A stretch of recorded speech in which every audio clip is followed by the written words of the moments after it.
स्वाभिमान आणि आत्मसन्मान गमावणे याचं जर सोपं उदाहरण पाहायचं असेल तर ते नाव म्हणजे उद्धव ठाकरे.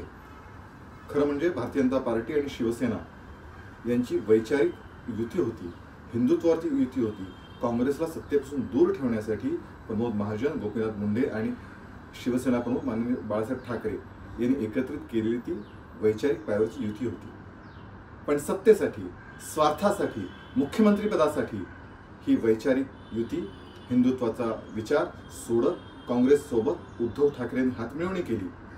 आणि तेव्हा ज्यावेळी बाळासाहेब ठाकरे, प्रमोद महाजन यांची युती होती, त्यावेळी 125 पेक्षाही अधिक जागा लढणारी शिवसेना आता उद्धव ठाकरे उभाटा गट महाविकास आघाडीमध्ये जेमतेम 100 जागा लढेल की नाही अशी पंचायत झाली त्यांची. ज्या अमित शहाना अब्दाली म्हटलं गेलं तेच अमित शहा येऊन मातोश्रीवर सन्मान त्यांनी दिला होता. पण आता जागांसाठी 2-4 जागा कमी जास्त यासाठी उद्धव ठाकरे दिल्लीच्या फेऱ्या मारतायत, दिल्लीत जाऊन बैठका करतायत.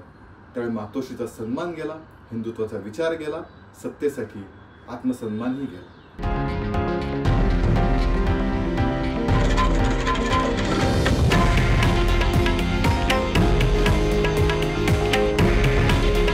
हे आहे देशातील नंबर 1 न्यूज नेटवर्क आणि आपण पाहत आहात TV9 मराठी.